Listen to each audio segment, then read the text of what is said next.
பேச யாருமே இல்ல. அதான் உன்கிட்ட ஒரு அட்வைஸ் கேட்கலான்னு வந்தேன். கேட்கவா? ஃப்ரெண்ட்லி அட்வைஸா? ஒரு ரிலேஷன்ஷிப்ல இருக்கேன்னா, ஆம், ஆ அவன் I love him so much. Right. மாமா வேலை பார்க்க வைக்க போறா. சொல்லு. ஆனா என் க்ரஷ் கூட வச்சு சீட் பண்ணிட்டேன். ஓகே. இதை விட பெரிய விஷயம் என்ன தெரியுமா? அவன் ப்ரப்போஸ் பண்ணிட்டான். யாரு ப்ரப்போஸ் பண்ணது? என் பெஸ்ட் ஃப்ரெண்டு. மூணாவதா? ஆமா ஆமா. ஆனா எனக்கு என்ன பண்றதுன்னே தெரியல.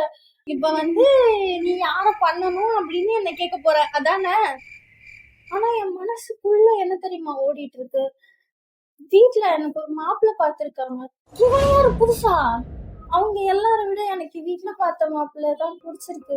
இத நான் என்ன பண்றதுன்னு தெரியல. ஆனா எனக்கு வீட்டுல பார்த்த மாப்பிள்ளையே கல்யாணம் பண்ணி செட்டில் ஆயிடலாமான்னு தோணுது. கல்யாணம் பண்ணிக்கோ, நல்லா இரு, என்கிட்ட வந்துடாத.